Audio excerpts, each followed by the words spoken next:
What happened to the golden age of plugins? It's been a long time since I last got excited about a new plugin release. Back in the day, whenever my favorite company announced something new, I'd rush to check it out, full of excitement. But now, I don't know, honestly, 90% of new releases feel like more of the same. I don't know about you, but lately I've had this feeling that the plugin companies are on a downward spiral. Ridiculously low price drops, endless sales that don't make much sense, and an avalanche of marketing emails cluttering up our inboxes. And when you throw in the lack of real innovation in new releases, well, let's just say that the future may not look too bright. But how did we get here? And more importantly, what's the future for these companies? The audio plugin industry has a huge problem, and it's time to talk about it. Universal Audio Plugin Alliance, Softtube, Waves, Slate Digital, Native Instruments.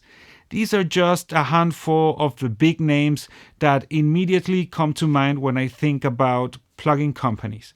And yeah, they're definitely some of my favorites. But if I take a moment to think about how much money I've spent on each of these companies, well, let's just say it stops being funny real quick. Looking at my list of plugins, especially in the compressor or EQ categories, honestly, it's embarrassing.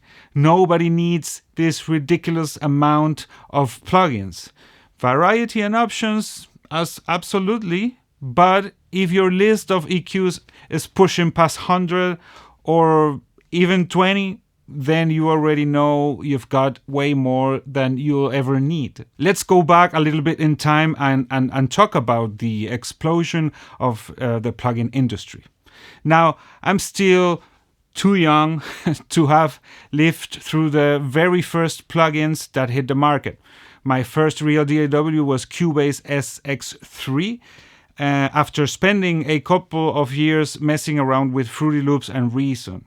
No doubt, back in those early 2000s, one of the leading companies was Waves. I distinctly remember that their Mercury bundle was something around $7,000.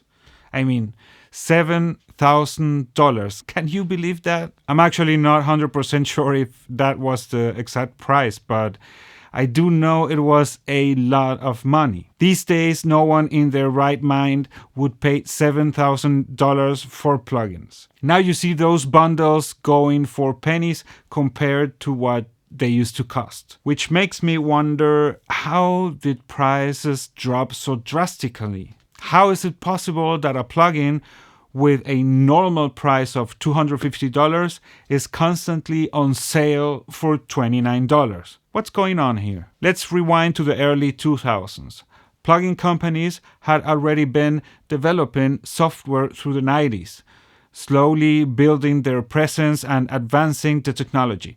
The first plugins were rather basic, like the Wave Q10 EQ, for example. It wasn't until 2006 that Waves released the now iconic SSL bundle, and even before that, UAD had only dropped around 10 plugins.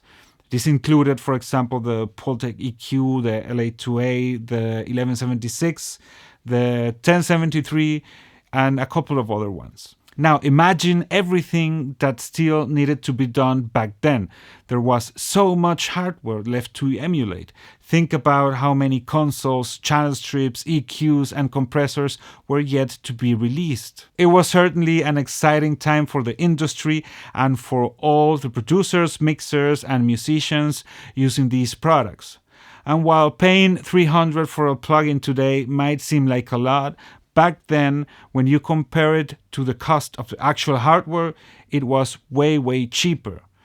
Whether it sounded identical to the hardware or not, well, you know that's a whole nother question. Now, 20 years later, the situation looks pretty different. We got way more companies competing in the same market. And on top of that, each of these companies already has a massive catalog of plugins they've been releasing over the years. This had led to a certain level of saturation in the industry, not to mention that users have been building up their collections to the point where they just don't need any more tools. If we take a moment to think about it, the tools we use in music production and audio haven't really changed that much in recent years. An EQ is still an EQ and a compressor is still a compressor. So how much more innovation can there really be in this space? Sure, you can improve, but honestly, every time I get an email advertising a new EQ, I don't even bother reading what's about. Another EQ, really? We actually have way more plugins than we need. So much so that it can sometimes hurt our productivity instead of improving it. Why? Because we're stuck wasting time scrolling through an overwhelming number of plugins to do the exact same task. And let's be honest, we've all built up a bit of resistance to these companies' marketing tactics by now. How many times have we heard that this new plugin is a game changer, that it's finally indistinguishable from its analog counterpart, or that it's the ultimate solution to all your mixing problems? But at this point, we already know that not a single plugin is going to magically transform our mixes. Have you noticed how we are seeing more and more plugins that are essentially bundles of other plugins rolled into one?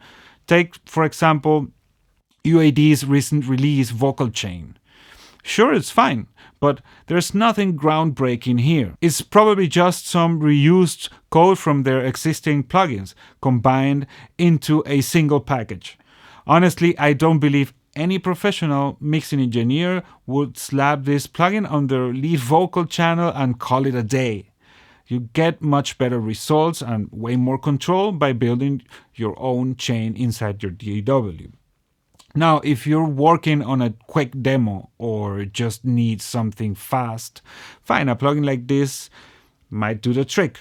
But I wouldn't ever rely on it for a full production. And speaking of universal audio, do you think that it's a coincidence that they've been shifting their focus toward releasing all these guitars pedals lately? It feels like they're fully aware that the future of the plugin industry is looking, well, I might say a little bit shaky. And let's not even start on the avalanche of emails they send with their unbeatable deals. Man, what happened to UAD in the last few years? They've gone from having this really premium exclusive image to feeling like a street vendor selling plugins at every corner, you know? I get it. They need to sell plugins and stay afloat. Nothing wrong with that. And changing strategies is part of adapting. But that's exactly the point of this video. The audio plugin industry is at a crossroads, and the cracks are really starting to show. Now, I do want to mention that there have been new developments as well. Take, for example, stem separation or the inclusion of AI in certain plugins to help us get started or just get fresh ideas. But somehow it still feels like the industry is heading towards a breaking point. Companies are reusing code, bundling old ideas into new products, or even shifting their focus into other product categories. And let's not even mention the fact that multiple companies have been bought from bigger companies in the last few years. I don't know, maybe people were starting to see the future of the plugin industry and they decided it was better option to sell and get out. What do you think? Am I onto something or am I completely wrong? Let me know your thoughts in the comments. I love to hear your take.